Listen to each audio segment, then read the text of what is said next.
മഞ്ജു വാര്യരുടെ മകളായി അഭിനയിക്കാനാണ് ആ പെൺകുട്ടിയെ വിളിച്ചു വരുത്തിയത്. എത്തിയ ഉടൻ ഓഡിഷൻ തുടങ്ങി. അമ്മയും സഹോദരിയും അവളുടെ കൂടെയുണ്ട്.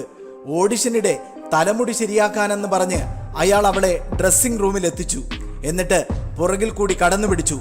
അവൾ കുതിറിമാറി. ഒന്ന് വഴങ്ങിയാൽ മഞ്ജു വാര്യരുടെ മകളായി സിനിമയിൽ അരങ്ങേറ്റം കുറിക്കാമെന്നായിരുന്നു അയാളുടെ വാഗ്ദാനം. അയാളുടെ ഫോൺ വാങ്ങി നിലത്തെറിഞ്ഞ് അവൾ ഓടി രക്ഷപ്പെട്ടു. സിനിമയിൽ നടക്കുന്ന ചൂഷണത്തിന്റെ ഇരയാകാതെ രക്ഷപ്പെട്ട ആ പെൺകുട്ടിയാണ് മാളവിക ശ്രീനാഥ്, മധുരം സിനിമയിലെ നായിക.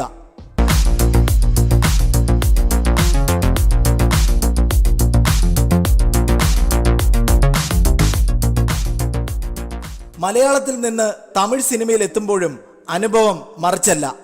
മിസ്സിംഗ് ഗേൾ എന്ന സിനിമയിലെ നായിക അഷിക നടത്തിയ വെളിപ്പെടുത്തലിന്റെ ഞെട്ടൽ ഇതുവരെയും മാറിയിട്ടില്ല.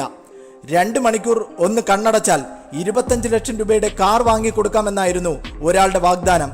ഒരു തമിഴ് ചിത്രത്തിൽ അഭിനയിക്കാൻ ചെന്നപ്പോഴാണ് അയാൾ സമീപിച്ചത്. പ്രമുഖ സംവിധായകരുമായി ബന്ധമുള്ള അയാളെ ശല്യം സഹിക്കവയ്യാതെ ഒടുവിൽ തല്ലി ഓടിക്കേണ്ടി വന്നതായും അഷിക വെളിപ്പെടുത്തുന്നു. മലയാള സിനിമയിൽ കാസ്റ്റിംഗ് കൗച്ച് ഉണ്ടെന്ന് ആദ്യം പറഞ്ഞത് നടി പാർവതി തിരുവോത്താണ്. എന്നാൽ പിടിക്കപ്പെട്ടവർ അപൂർവം. കിടപ്പറ പങ്കിട്ടാൽ മാത്രം അവസരം വെച്ച് നീട്ടുന്ന ബ്ലാക്ക് മെയിലിംഗിനെ കുറിച്ച് ദക്ഷിണേന്ത്യൻ സിനിമയിൽ വെളിപ്പെടുത്തൽ നടത്തിയ പ്രധാന താരങ്ങൾ ഇവരാണ്: ഐശ്വര്യ രാജേഷ്, വരലക്ഷ്മി ശരത് കുമാർ, ശ്രുതി ഹരിഹരൻ, അനുഷ്ക ഷെട്ടി, നയൻതാര.